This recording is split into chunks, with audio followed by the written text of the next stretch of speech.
My energy back.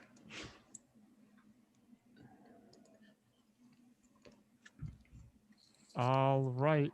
We are live. Good evening, everyone. It's evening here. Tom, it's 11 p.m. Andy, Here I it's am. what, 8 in the morning in Australia? I don't know. 4 p.m. Energy back. Time is hard.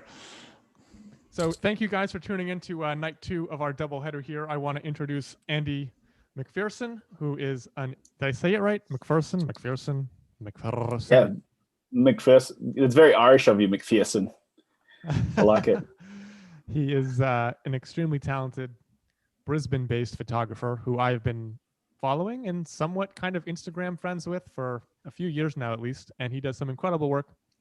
And I thought he'd be a great guest because he works in literally the complete opposite end of the world. And he does insane volume and he manages to create this incredible style, which I recognize almost instantly. And so, Andy, thanks so much for coming on. Why don't you give us 5 minutes and tell us how you got started in architectural photography? Oh, and by the way, Andy runs a podcast where he usually asks people this question, but tonight we're turning the microphone around on him, and I want to hear how he got started and what he does rather than, interviewing us and dragging the information out of us. So let's take it away, Andy. Give us your backstory. Oh, it's well, firstly, it's thanks for having me. Thanks for having me, Tom and Mike. And it's amazing to be on the other side. Now I know how vulnerable my guests feel. So how to get started? I was always interested in photography from my teen years. And then basically what happened is I started a marketing business. I was actually working for a coffee roaster, which I did for nearly 10 years in the coffee industry. And it was amazing. And I decided I wanted to start a marketing company. And as part of that, one of my really good friends, I'd moved from Sydney up further north. I actually live in a little town in northern New South Wales, but most of my work is Brisbane. So hence why Mike would think I'm Brisbane based. But slight little... yeah, and so I basically had a friend that was one of the top engineers, but engineers sort of don't really document their work too much. They're more relying on architects. And he asked me to write a marketing brief, and I photographed some architecture to decorate the brief, and I was just hooked on that. And then at the same time, my business partner, who was my brother-in-law, he's from Canada, but he loved all of the sustainable building that was happening in places like Seattle. And literally, I saw this one photo, and I don't know if you guys have heard of him, a photographer named Jeremy Bitterman. Okay. He's based in the Pacific Northwest. He photographed this amazing house, and I'll have to share you the photos, but I remember just seeing this one image and going, I have to drop. Well, firstly, I love taking photos of some architecture, and some local architects saw my work. And then secondly, I saw this one photo and I said, I have to drop everything I'm doing and go and try and create an image like that. And literally just got totally obsessed, built a portfolio from there. And so when you say an image like that, you mean an image in the manner of that style, or do you mean like you went to that location and you thought about it? Like, well, the house was in Seattle, and he showed me the image on my laptop, and it was this house setting this amazing landscape in the hills of Seattle, and it was just the way it was composed. I think the house was just it was a twilight image, and it was sort of like a landscape with like this modern piece of architecture inserted into it. And just, the storytelling from that image just blew my mind. And I just little lantern in the woods. Yeah, exactly. And I don't know, it was just so amazing. So I thought I just have to go and create imagery. And I built portfolio off the back of my friend who was an engineer, like I mentioned, and approached some local architecture firms, and they gave me jobs, and that sort of has snowballed in the last, what we're coming up to we're on 5 years. This is my 6th year now, so doing it professionally. And guys, I'm kind of scrolling through Andy's website. He has some really cool work, and I love how he uses people without. Yeah. You know how a lot of photographers use people and it feels like they're trying to use people, and it's all the same tropey cliches over and over, like the girl in the dress blurred through the frame, the guy on the iPad in the corner office. Andy, it just feels like you just walked on set. I don't know if you're directing your models or not. I'm sure you are, because this is always 10 times harder than it looks. Yeah. But it doesn't getting them to move. They are. Thank you, Mike. I get them to move very slightly, and then the trick I find is just having a little bit of patience. And naturally people are just going to start talking, and yeah. And then it's actually the moments after the moment they think of the moments that end up being the ones that are captured. This was a tough project to shoot. Hey, that's what I tell my models when I'm photographing them. I'm like, trust me, when I'm actually directing you, I make you look worse than if you just sit there. Yeah. So that's what 100%. My favorite is how models, whenever they begin like, all right, you're in the photo, you guys be, you're having a conversation, and they're like, okay, let's pretend to talk to each other. It's like, or you could actually talk to one another, yes. Right? Like, it's like, you don't have to pretend to talk. Yeah, you're right. Actually talk. Yeah. We're not recording audio. Yeah, exactly. I love that. This house I actually shot this with 30 tradesmen on site. I'll have to, it's literally like was not finished. There was builder's stuff everywhere. In fact, you can see some stuff. Now I'm looking at it. Residue. That's just veining in the marble. Come on. Just left it in there for good measure. Just every shot is like 50 millimeters because I know there's 7 people just outside the frame. That may or may not be pretty true. That was a tough one. So that's just up there for probably for my own personal satisfaction. I love the way that you talk about, how you kind of fell in love with architectural photography, because it kind of rings a bell to me. I feel like the purity of the medium allows for the photographer to like impart so much of their own vision into it. Whereas like you have models, but they live in a space. And the thing I like about it is like landscape photography is so permanent. Like the landscape changes. So, you can go and look at these masters of landscape photography, and you can go and everyone's trying to make the same composition, right? And it's like architecture is new and it's changing, and even the lifespan of a building is not all that long. And, I just think I hear the same, like the chasing that purity, like it's just light and shadow and form in space, right? It's really nice to hear you talk about it that way. Thanks, man. That's an awesome compliment. Yeah, thanks. I suppose that's that thing. Like for me, is like I've always been driven. Like the thing that primarily drives me is creating that image. Like I'm always driven by the work, and this sort of stuff in making friends with guys like yourself and doing this stuff is the sort of, it's the periphery stuff that makes it fun, and as you guys probably similar to me, as people that work by yourself for most of the week, this is like, our after work drinks in a way, this kind of stuff in the industry and helping build stuff. So I appreciate it. But yeah, it's still this thing of like every project, I just think there's something there, and whether it's a more of an abstract image or a really, more a documentary style image, there's something to get excited about, I think, for the most part. And so especially with, You sorry, Mike. I don't want to cut you off, but I got a question. If I don't ask, I'll forget. You do like crazy volume. Yeah. Like let's talk about that. What's that mean? Yeah, well, you're working all the time. First of all, if I work more than once a week, I am like a dog run ragged. I just can't. Yeah. Maybe it's because I just give too much of my brain, and I don't know. So, how often are you shooting, and how do you manage to not go insane? I mean, it's not a bad problem to have, but it's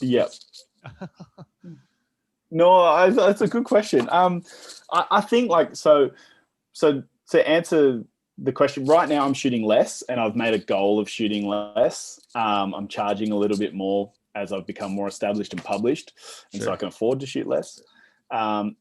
In last year was unprecedented, and so I took on more than I've ever taken on because COVID. And how many shoot days is last year?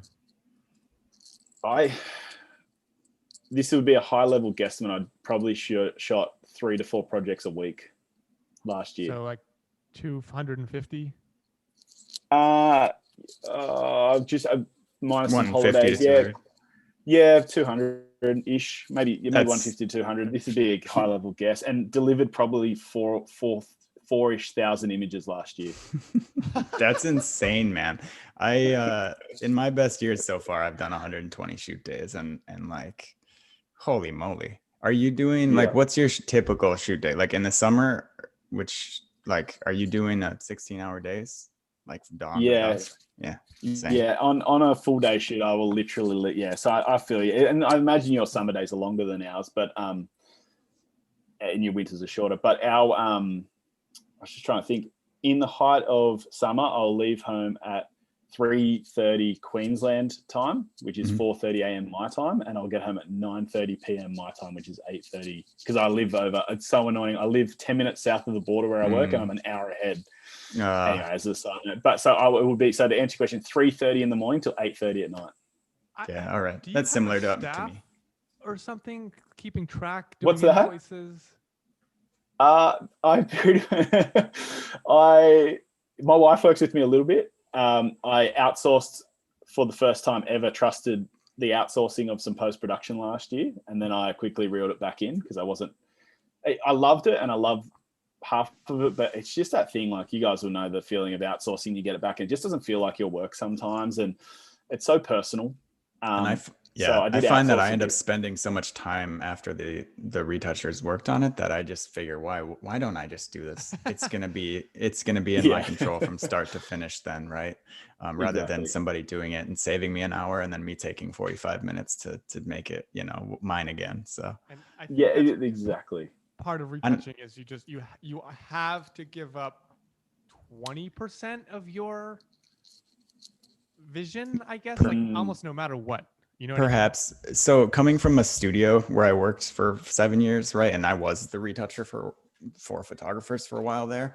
I think that what it takes is you have to sacrifice a little bit, but what it really takes is probably 6 months to a year of working with the person and like slowly bending the arc of their work, right? Into what your vision wants to be. And it's a huge investment both in time and money because like you're paying them to train them basically as they work on your stuff. But I think it does begin to work as long as you're both in it for the same thing, right? Right. Yep. Yeah. No, but it takes time. Yeah. I mean, I did that. I trained somebody. I was so busy, right? And Tom, you're getting a little defensive over there as a former retoucher.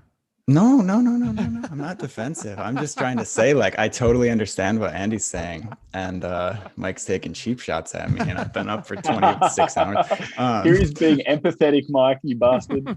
Yeah. But I'm just saying, like, I went through this, right? Like, I went and trained somebody, and then they left, right? Because they got busy doing things, and they're a photographer too. And then it's like, God, I put in all that time and money, and then, So it takes time, but that's incredible that you're doing all that by yourself.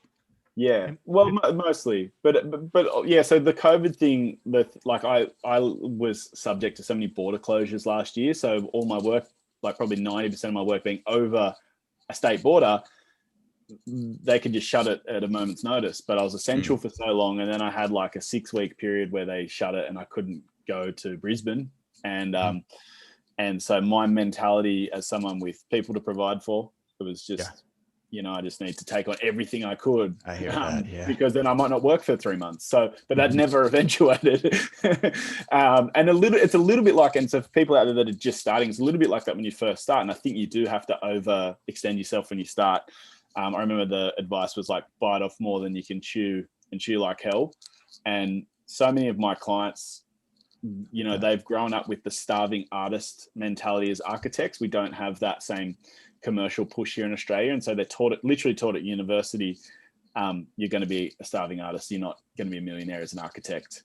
And so that, that same sort of mentality was what I was being preached to by my early clients who were my only gauge for the industry. Like, bite off more than you can chew and just take on everything, for a little while. And I did that. And, I nearly burnt out a couple of times.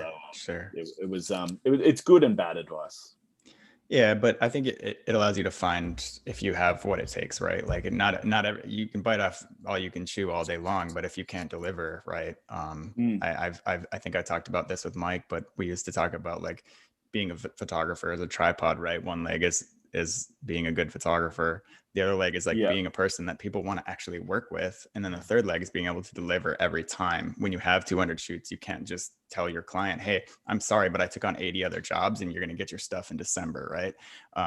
So you really have to have all three of those things. And you clearly found out that you do. So, yeah. Well, few late deliverables. Well, I mean, there's always I feel We've like all there were been there. 2 or 3 times in my career where I was super flat out, probably like you were last year. And I'm talking like a month of shooting every single day. And like, Yeah. I think while it's a great problem to have, if you can actually handle that and want to get up a week later after you take a week off and do it again, you know, and it's weird to say that because I remember 10 years ago, I would talk to my mother and we would brainstorm at the kitchen table and be like, how do I get a single gig? So that someone just asked that in the comments down here. And I think we should all talk about that because this gets asked every time and we haven't really gone over it, right? Which is, so how asked, it's a bit early on, but how did you approach your first client, whether they're designers, architects, or real estate agents, et cetera? The questions for all 3 photographers here. So should we just like all give a brief description of what we did? Because I'm sure it's different. Sure. Start us off, Tom. Yeah. All right. So my first clients came from, I have this, I was an apprentice to architectural photographers, right? So I ended up not working for the architects that my mentor worked for, but I ended up on every shoot, I was out there, with the young people that were on staff we were all running around moving tables and stuff like that, right?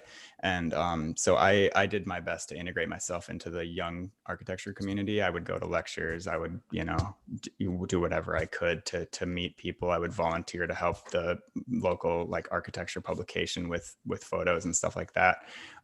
So eventually people started to get into positions where they had some sway at architecture firms, right? These young people would, a shoot would be coming up for a project they worked on, and they would say, "Hey, like I know this guy, and let's try him out," right? So that's how my first thing started to come in the door, and it took time. It took a couple of years, but I kind of started planting those seeds early before I was even a photographer. So. Yeah, cool. So I had the craziest the craziest story. I mean, people have heard it 100 times, but I was living in Lake Tahoe trying to be a professional snowboarder. I graduated right at the like trough of the Great Recession. Same. 2008, 2009. And I had 0 job prospects lined up. I was working in a ski shop for $7.25 an hour at Squaw Valley, California. And I ended up in the emergency room. I was talking to a property developer that night with the stitches in my head and everything, who I just met sort of serendipitously. We crossed paths like on the way to the hospital. And she's like, "What do you do for fun?" And I'm like, I play music and bass and guitar, and I'm a photographer. And she's like, "Oh my God, you're a photographer. Can you take pictures of houses?" And I was like, "Yeah, how hard can that be?" And she's like, "All right, give me your phone number. I'll call you in a couple weeks. My guy just moved back to Kansas or something like that." And I was like, "All right." So she calls me up and she's like, "How much would it cost to come get you to take, I need 30 pictures of a house for a real estate listing." And I was like, "I don't know, $200. I'll just try it, see how it goes." I did the gig. It was like this, big log cabin vacation home in Northern California. The photos were passable, but I thought I was very easy to work with, and we got along well, and they were super nice, and it was just like a nice sort of relaxed environment. And like I said, the photos were decent enough. I learned everything I could on the internet through just going through internet forums and YouTube and trying to find how to photograph architecture. And I kept the vertical line straight, kept the compositions half decent at least. And I was cheap enough, and they kept hiring me. And that just sort of word got around that I was a nice enough person who took decent enough photos. And before I had it, I had 10 solid clients up in Northern California. And that was the rest is history. That's the abridged version. The enthusiasm goes a long way. Yeah. Huh? Amazing. So after my mate that was the engineer, I shot the photos for his brief. I then asked him for one of the contact details of the local architect, and I took my handheld Fuji X-T1 with a 18-55 and shot a house handheld and sent 30 images to the architect, and he booked me for a job. And but then my strategy going forward, Tom, was like my local market was devoid of a photographer, but there obviously wasn't the volume of work there. Yeah. Right. So I did 2 things. One was I defined that I would be an architectural photographer. I didn't call myself a real estate photographer, interiors photographer. I was just strictly an architectural photographer because I knew I wanted architects to be my clientele. And I think that immediately positioned me to people. I think some people... That's a great point. Yeah, don't be a generalist at the start because you won't mean anything. Mm-hmm. And so I think that's one. I was lucky. So I called the architect. We have a pretty informal business culture here to a degree. And so if there is a local business, just pick up the phone if you're comfortable doing that and say, introduce yourself, like be friendly. I think that's really good. And then, so then he booked me for a gig. And then to your point, Tom, the thing I did was I then realized that I'm not going to break in with those firms that are like guys that are 10, 20 years older than me that have been best mates with their photographers over 10, 20 years. But there's the guys our age that are about to have their own, we're at a fortuitous age where most of the guys our age are just getting their first projects or they're just forming their own firms. And so I just said to those guys, hey, when you go, give me a call. And they all have, and they've become actually good friends, and clients. So it's awesome.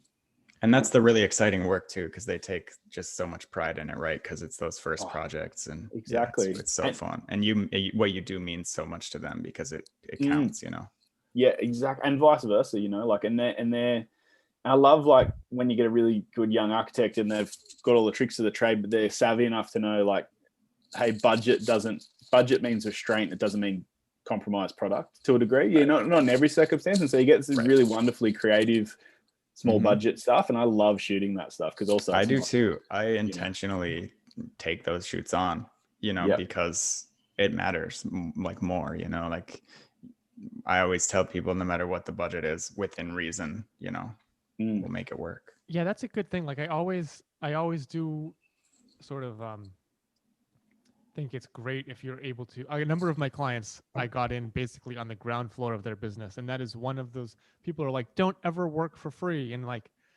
it's not necessarily not ever working for free. It's knowing how to use the currency that is photography to make a good investment. If you're approached by a mega architect and they're like, go take pictures of the building and we might buy it if we like it. That's terrible. Don't do that. But if you approach an early career architect who's doing cool work and you can say, hey, I love your work. Maybe I can photograph it on spec for you or something, or just strike a conversation up, or meet them at like local, I don't know. We have the AIA here. I don't know. People are watching all over the world. If there's similar things to that, go to that's the events, American Institute of Architects. It's like a organization.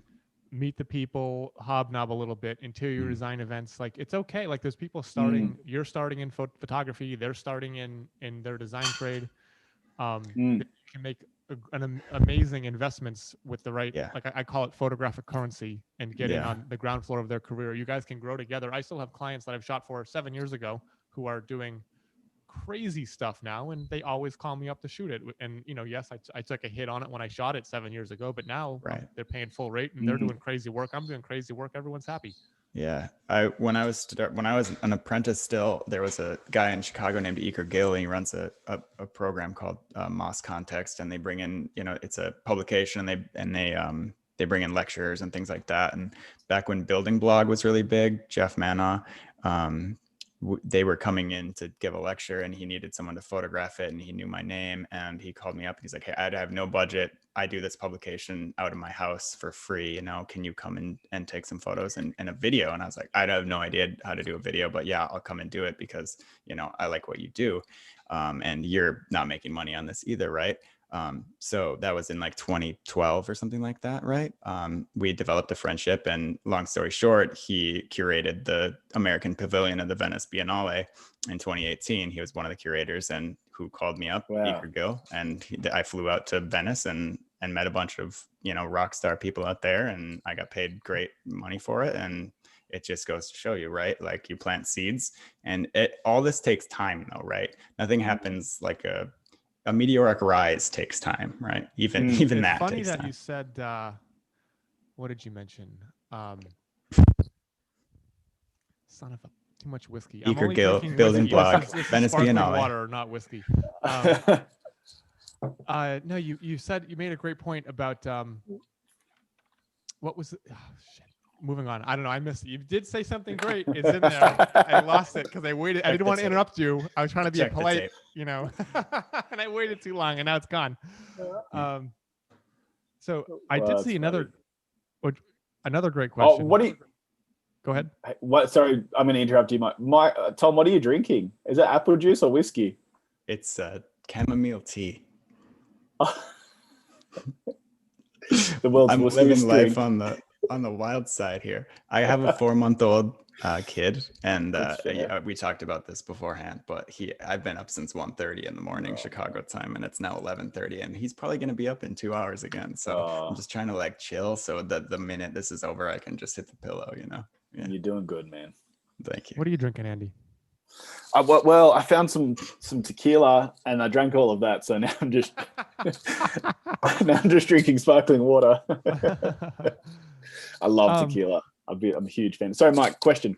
No, all good. So, Gabriel Conrath asks, "What is your advice for approaching clients of other countries?"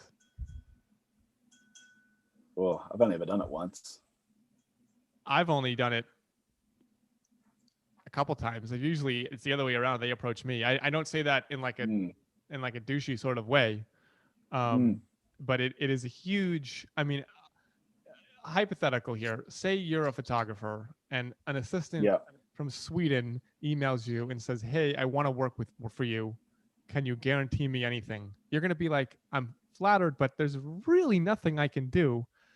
And I'd probably work with someone local before. I think the way to do it is to say, plan a trip. Like when I went to Iceland, I've gone 4 times now to shoot architecture over there. I would say, "Hey, I'm going to be in Iceland. Is there anything that's completing while I'm going to be there? I'd be happy to work with you to shoot it." Not fly me over, gamble on me, spend thousands of dollars to bring me in. You don't even know me, but say you have to foot the bill. Like you have to figure it out. And then once you build the relationship, they can fly you back. Like I have a client in Mexico who flies me down a couple times a year. And again, it was the same thing. It's like he's taking a huge risk. Because are there talented photographers there? Absolutely. But at this point, we have a relationship. Right. And this, when I have worked overseas, otherwise, it's usually they like my work for a particular reason, and they say, "We want you, and we have the money to pay for it. Come on over." So that would be my advice: is book the trip, then figure out who you're going to work for. And geographically, the United States and Australia are both pretty sizable places, right? Whereas in Europe, you probably have a lot more cross-pollination when you're jumping around from country to country. But my best advice is always like inception, right? Like if they come to you, if they want to work with you, that's going to be the better relationship. Like you pawing at their door and like asking. I mean, I know some of the more well-known clients that I work with, I'm very close with their marketing departments, right? And they tell me they get 100 to 500 photographers just like cold emailing them portfolios every year. I'm the only person they work with, but like you're just going to get lost in the inbox. You're never even going to get read, Wow. So I have sat there and it does, I know that like competition is always going to be there and that's fine. But I do think it's funny when photographers can't read the room and see that I've worked with some of my clients for 5+ years and they email those architects, because those architects actually come to me and they're like, "Get a load of this." This email. Right. And another idea would be to, Andy mentioned that, his friend, the engineer had kind of made a connection for him. If you do have a growing portfolio of clients in your country and you're close with some of them, you might then ask them like, "Hey, I'm looking to branch out as an architect. Are you close with anybody in the country next door or in the city next door?" Right? Because oftentimes these architects went to school with people and then they've spread out and they might say like, "Oh, I can definitely connect you with my buddy. He's doing great work and you should meet each other." Right? So leveraging connections that you have into other webs is a way to do that. Yeah, that's awesome. And connections are, I think, the number one way I get work. Yeah, same. Cliche as it sounds, it's like your network is all you have, really. Yeah. My only experience, the strength of your work. Sorry, go ahead, Andy. No, you're right. My only experience was there's this LA-based interior design studio who I love, and I put something in my story and they clapped it. And I just slid into the DMs and said, hey, I go to LA occasionally. If I'm ever there, I'd be cool just to shoot a project with you guys. And they were back, yeah, absolutely. Here's our email address. We'd love to work with you. So, it's just like, and that's super rare for me, but I was like, I particularly love these guys. So I'll, once, who knows, but it's that's probably one shoot Mike won't be doing. So that's great. Sorry, Mike. I don't think they're your client, side note. And the other thing is sometimes one thing I did used to look to get work early in the day is I would look at firms that used multiple photographers back in the day, just because I knew that was probably, if they're one of those firms that have a lot of projects and you could probably slide in on some of the entry level work. So I had a few clients like that where they weren't giving me their best work, nor did their really established photographers want to shoot their sort of lower end work. And so I was happy to practice on, well, not even practice, to try and do an amazing job on that stuff, and then I've actually worked my way up with one firm where I'm now their primary photographer. That's perfect. That's great advice there. So yeah, so it's cool. We are a thirsty bunch tonight. Every time I look I know. Someone's raising a glass. It's the power of suggestion. It's like we all yawn. We'd all just start a yawning circle and no one would talk. Like, ah! Yeah. What do we have on the docket? I don't have it in front of me. I'm a bad. I think we need to talk about the style of Andy versus the style of many architectural photographers in that country, right? Yes. So I've noticed it. I know, Andy, you've noticed it. I don't know, Tom, if you've noticed this. It seems like the vast majority of Australian architectural photography looks identical. And gun to my head, if you said identify, match the photographer with the work, and there was like 5, and you had to draw a line between them, I would say just shoot me, because it's not going to happen. But honestly, as soon as you get away from that island, you go to Asia, you go to New Zealand, you go to the Middle East, Europe, North America, boom, South America. The work is just very varied. And maybe people in Australia think that all American photographers' work looks the same. I would beg to differ. Maybe they do. I don't know. But it does seem like there is a huge, Australia seems to be like a very trendy, trend-following sort of place. Does that make sense? It's like it sort of comes in waves, and everyone sort of plays catch up. And I hope I'm not like overstepping or that you take offense, because I do think your work has an amazing look to it. But I don't know if this is something that you have noticed, and I was just curious to get your take on it. I think what we need to also add to that is that you were an exception to that rule, Andy. That we don't put you in that category. You guys. I think that's what we wanted to talk big about. Fluffy Is that teddy bear you've identified your own style, right? Yeah. I feel so special. Mike, can you describe some of the characteristics that you think are really similar in the work? Yeah. So extremely neutered white tones. White is never actually white in real life. Yep. White always has blue or gold or even green in it. I mean, you can pull some of it out, but to remove all of it, deep blacks, very rich wood. Lights generally always off, shot at high noon. I very rarely see dark, twilighty kind of work over there. Yep. And obviously it's a hot climate with the sun beaming straight down. So, but they have twilight just like we do. It's not like the sun never sets on Australia, but yeah, does that make sense? No, it makes a lot of sense. So I think like part of it, I think to answer your questions, I think we're pretty insular. I believe we're a pretty insular country, and we do look internally a lot. And we're a small country, and we're competitive, and there's such a high standard. It creates a high standard because you're in a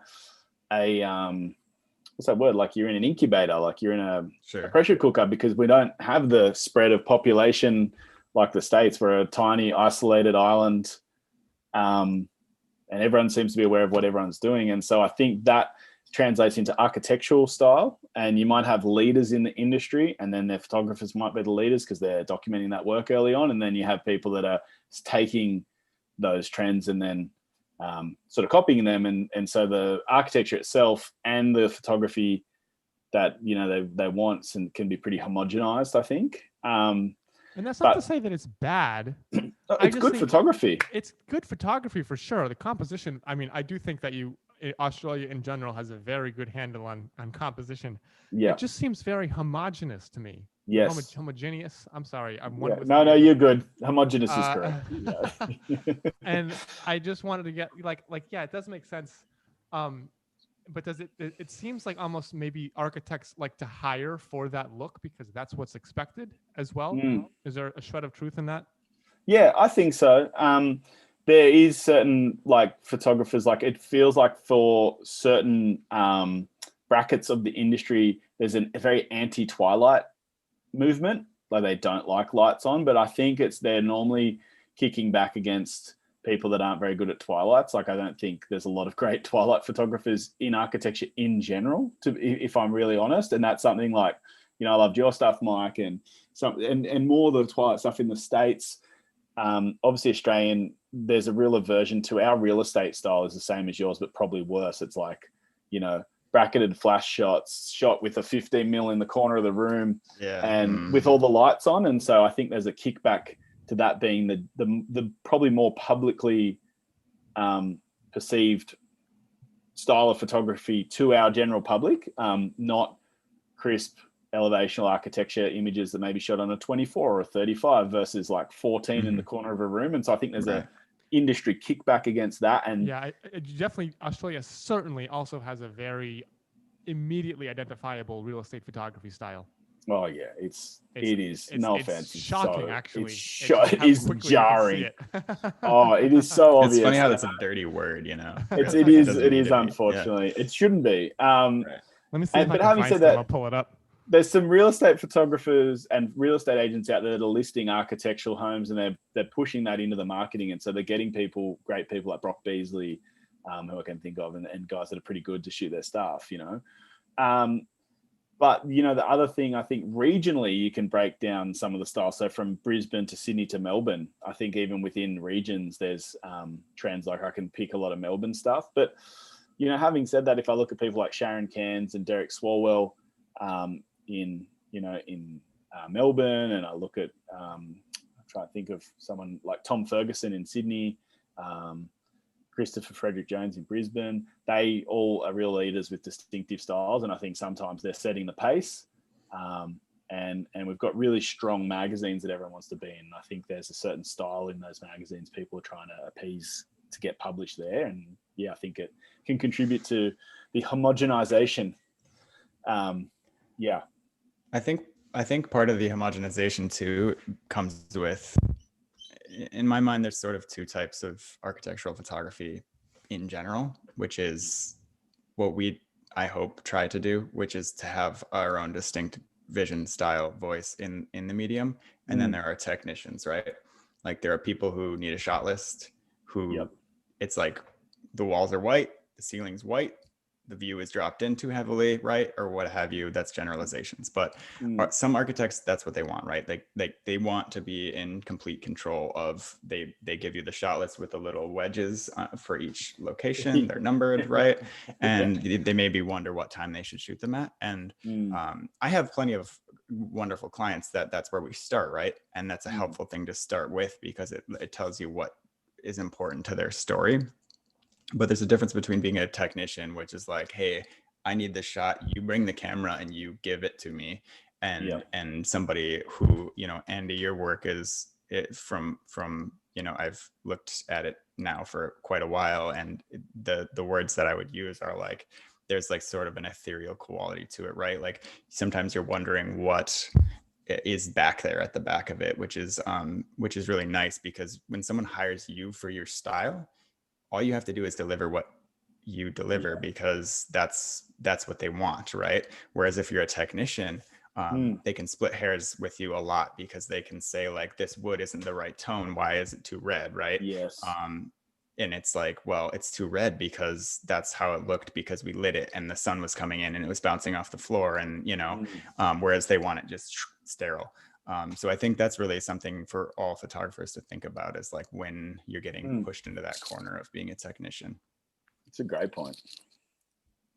Yeah. Thanks, man. No, and I agree with that. Like, it's funny, the people that really want to be like ultra prescriptive, like it's pretty much I do one shoot with them because like, like they wouldn't want their architecture to be, their clients to prescribe them because they're technical experts. And I think the cool thing is like having a distinctive style and not really compromising has meant that people know what they get, and therefore I am left to my own devices for a lot. Right. And then the things we more discuss, and I do love working collaboratively, is things where like we're normally in agreement, but then some things like, you know, say we're going to Photoshop something out, like does that need to go? Should it stay? So one of the projects on my website, Prospect Terrace, it's this crazy mansion, and you can actually just literally go off the street down the stairs and knock on the front door. There's no high fence. And to try and demonstrate that, we just made sure that we actually left, if it's this one on the top left, the black one, it looks like Batman's cowl from certain angles. If you see, like, we left the shadows, and we spoke about this, me and Sal, who's a great guy, the architect, and we actually spoke about leaving those shadows in. Because it actually gives context to the streetscape. And so it was really about making sure that like you can actually get context that like this is what the neighbors look like, you know, rather than trying to make like what they would perceive as a perfect picture. Sure. And then like leaving, like taking out distractions to the best degree. And then if there's things like little scuff marks here and there, I think there's humanity to that. Like if there's the bricklayer hasn't laid one brick straight, I actually love not fixing those little bits of human error, because it humanizes the building. And I think some architects, or especially interior designers in my experience, are too obsessed with finessing the pictures to perfection. Whereas I'm like, leave the little things. Tom, are you seeing this house? This place is sick. It is insane. Yeah. Yeah. So this is so as far as being a technician, which you also need to be an excellent photographer, right? Mike, if you'll scroll back up to the top where we have some of those black images, the only way to light black is with glare angle, right? And it's really hard to do. And I think people don't understand that when they're using light, right? Like you understand the black because of how it reflects the light above it, right? You understand the black because of how it's like bringing in this window light from the right, or if you set a light, I don't know, which is a good thing, right? Same with the plant on the left. But that's really well done. So good job there. Thanks, man. Thanks, Dad. Yeah, have you ever tried to shoot something black in a studio, like furniture or something, and you just need glare like angle, 20 feet of you know, white cloth lit from behind, and you just got to pop it. Oh, it's so crazy difficult. Get some definition on it. Yeah. This was interesting. This is all about timing, this shoot. You know, it's just being precise. Yeah. This is funny. So like the real estate agent, I had to deliver these the next day. So it was, you know, it was a bit of a mad rush, but I enjoyed it. And the real estate agent had like Lamborghinis and Ferraris and all that stuff. And me and the architect like, oh, it's already embellished enough. Like we don't need to have these crazy, like these cars in it. It's a little bit on the nose. So we waited for all the cars to leave, and he drove his like $500 postie bike in for the scale. Yeah. And just the pop of orange on black, you know, because I was like, oh, that bike's just the perfect color. Orange and black are just good complementary colors. So I get that too. I'm in LA, and you know, when I shoot, a lot of the time it's developers or something, and they're like, let's bring in the Aston and the Lambo and the Ferrari, and I'm like, no, we don't need to do that here. We're going to keep this classy and simple, and you know, the home is beautiful as it is. It's flashy enough. We don't need to get over the top and tacky with it. So yeah, I'm the same way. I think simple, understated, and quiet more so than look at how much money I have with my Lamborghini and my Porsche and yada yada. Unfortunately, you know, it's part of the market that actually buys that. You know, if you can afford a Lambo, you're going to buy a, you know, maybe not in all cases, but I think there is a part of the market that loves it. It's definitely not my thing. And that's that thing too, of like making that architecture feel, you're right, like feel toned down a little bit. You know, not as jarring, because it could be, if the photography's equally as jarring as, you know, something like that, even though I love that project, but it's a statement project. And so you've got to actually really work to tone it down and make it feel really set in, like it's set in well. But those guys are great. Like my client, Sal's one of the coolest, most humble dudes ever. Like you wouldn't think he's designed something on that level. He's just, you know, almost to his detriment, because I feel like he's not out there enough. because he's That's the amazing. beauty of this job, is the long-term relationships too, right? Like I just, there's many clients that I have that I just like, you end up being friends with them, right? Yeah. Yeah, And it's you amazing. talk man. about their kids and their dogs, and you go get a beer Yeah. after the shoot, and Mhm. you know, it's a piece of cake. And I'm so sick of COVID because Yeah, you same, just go man. shoot and you wear the mask and you can't talk really because everyone's Right. freaked out, and you can't get a beer after the shoot. You can't get dinner together. Mm. Sucks, man. I'm so sick of it. Me too. Spend all your money on So- guitars.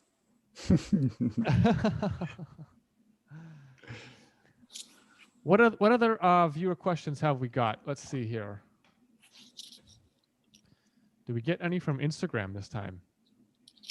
I don't know that we sent that out. A bunch Hold of on people one want to second. know when the next podcast comes live. Oh yeah. Oh, yeah. What, tell us about the podcast. What happened to that? Is just Cinnabon in the comments? What's his name? He called you Cinnabon. Cinnamon. He calls me Cinnamon. I don't know why. He just I sent him a really picture of a cute dog called Cinnamon, and he goes, "No, that's your name," because I don't know why. But thanks, Barry. Now heaps of people call me Cinnamon. We're gonna pick it up this year. The goal was to do seasons of 10 episodes, and I just, with everything last year, I've dragged the chain, but I'm determined this year from February onwards to get one out a month, and get 10 out this year. And I've loved doing it. That's what we're trying to do with this too. I think 10 this year. We're off to a good start. It's just, it's kind of just like talking with a friend, and like, because nice. I don't think we'll be able to do that for another 6 months, honestly. No. At this rate, and hopefully by the 6 months, this thing has grown and it has some legs and becomes this awesome thing. But it's just fun to get together with friends and sort of shoot the shit. You know what I mean? It is. Yeah. And I don't know about you, Tom. I'd love to grow this just beyond architectural photographers, but also I do architects too. And designers. Look, we're developing it live here. I agree. Yeah. I already have a couple of people in mind that I wanted to talk to you about. So yeah. That's good. Man, that's great. And that's that was a thing like Barry and I have been discussing. So it's nice we're all on the same wavelength. Like the episode with Simon Devitt, we purposefully, waited until we could chat to one of Simon's top Australian clients, a guy named Paul Owen. And that was like honestly the most valuable 30 minutes we've ever recorded, I reckon. In terms of like just going like, hey client, you tell us like why is this valuable? Because like we can all guess, like it's so funny, like as architecture photographers, we can take tidbits, but like just actually having someone generous enough to be like, hey, you tell us why is architectural photography and photographing these projects, why is this important to you? And then for him to go like, it's this, and this, you're like, oh, this is amazing, So I love that you guys are going to do that, because I definitely want to do more of that. I love doing the podcast. It started as an excuse. Like I would drive to shoots and because I'm leaving early, and I would just look for inspiration from photographers, because there's not a lot out there. Like there's what Mike did early with where art meets architecture. In Australia, I couldn't find many of the photographers in Australia that I loved. Like there was John Gollings, who is kind of our industry's answer to, he's like our Schulman in a way. He's in his 70s now, and he has an Order of Merit from Australia for his contribution to architecture. He's amazing. I think he's an honorary life fellow of the Institute of Architects. So anyway, we have him. I found a 15-minute interview with him. I found nothing else. And I was just driving every morning going, someone needs to like make a thing like with these people, and someone's got to do it. And I'll just be so frustrated. And I was like, oh yeah, okay, maybe I should do it. And then the void Barry needs filling. Yeah. The void needs filling, and Barry had done a bit of a podcast, and then he knew what was up, and he's kind of, I really respect Barry, and we'd become mates. And so I said I was thinking about doing a podcast on architectural photography and interiors and photography, and he was like, yeah, I've been thinking the same thing. And so I said, let's call ourselves BAM, like immediately. And he's like, okay, done. And I, on my like phone on this little shitty app called Fonto, I made our logo. I sent it to him. He like posted it on my stream. I was like, we're doing a thing. Nice. Yeah. And I was just, I just wanted to hear people's stories and like, get inspired. And I'd heard something from Emma Peter, actually, she'd done with a client who'd interviewed her, and she's so opinionated and straight down the line. I was just like, oh, here's a voice that isn't concerned with, being diplomatic, and so it makes her really entertaining, and it's kind of it's really endearing quality. So I was like, I've got to Emma.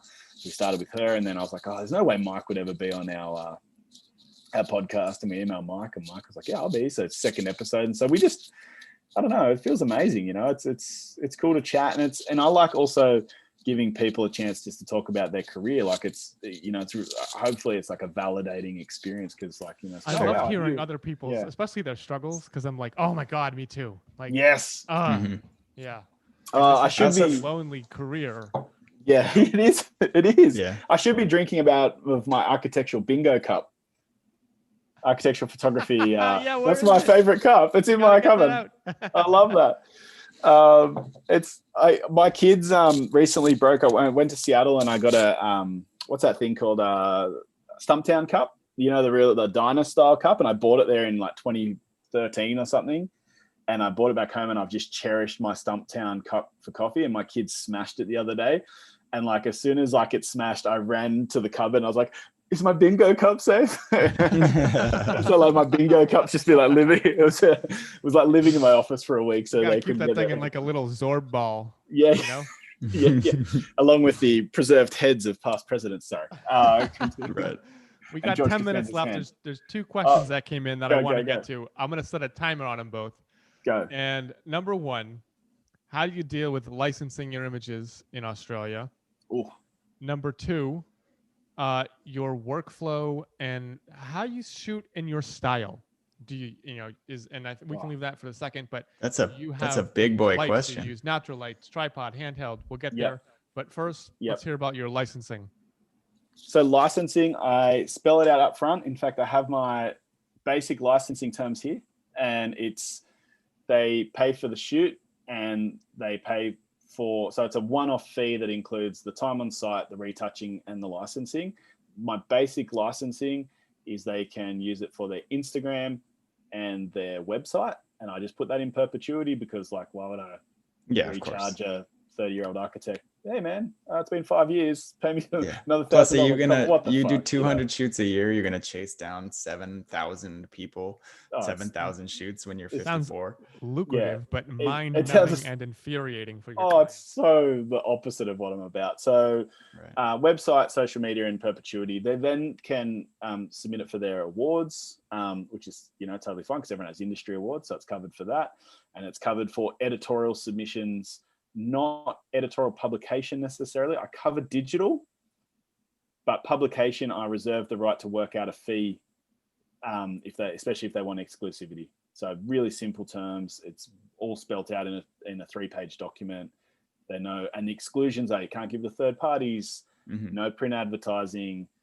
I've had to increasingly warn them about advertorial masquerading as editorial, which is a big rife problem where a $1 billion steel company goes, it's editorial. It's like, no, it's you talking about your products. You paid $250,000 for an advertorial placement.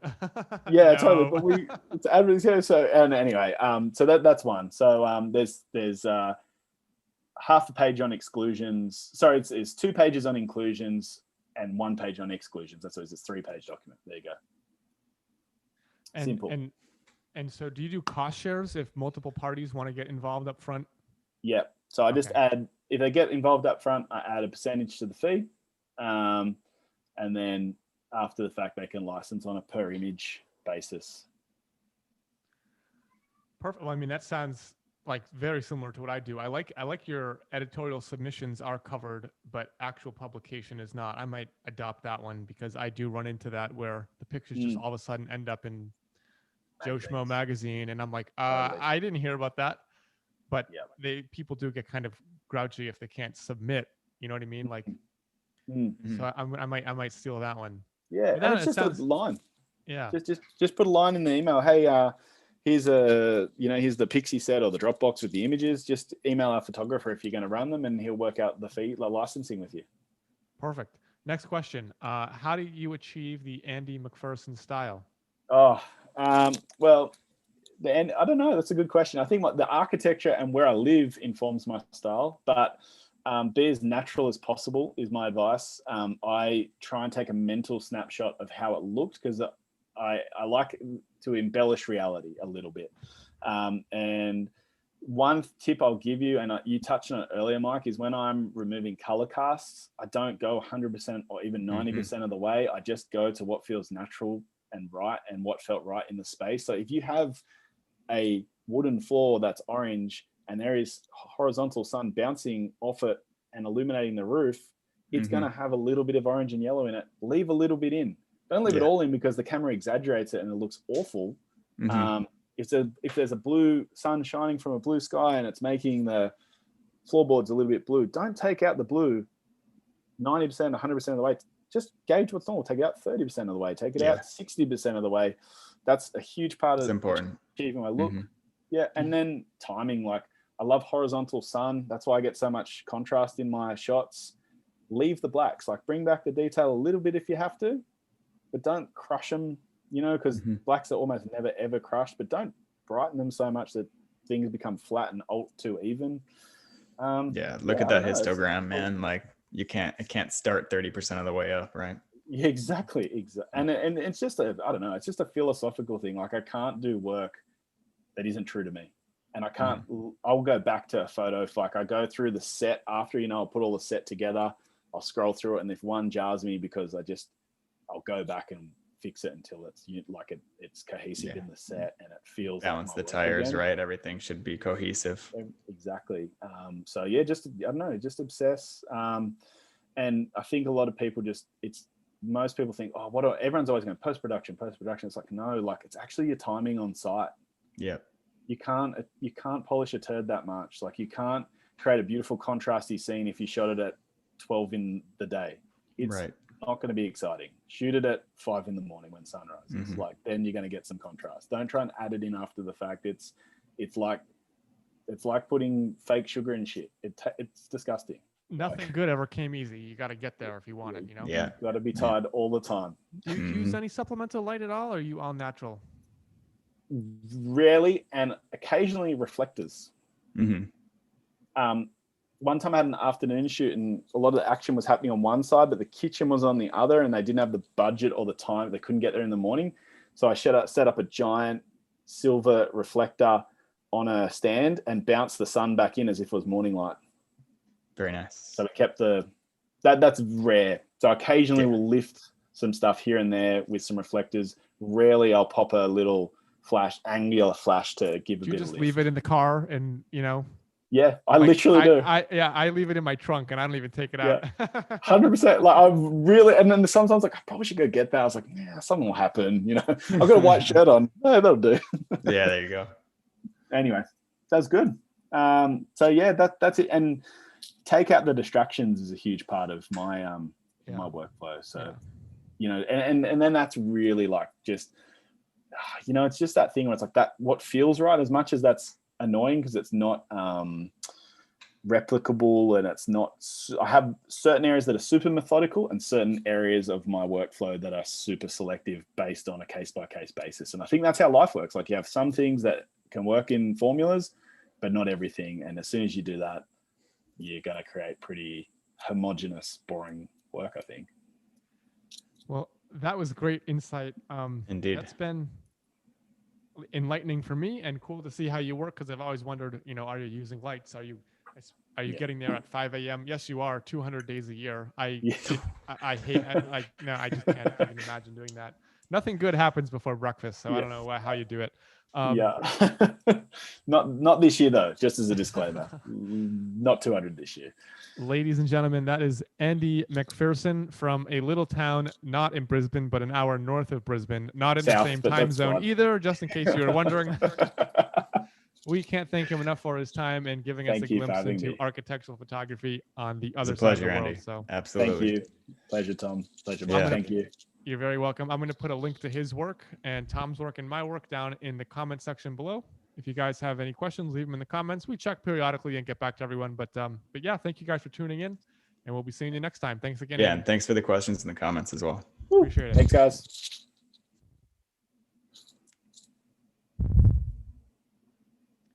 Okay, the stream is officially ended. I'm like,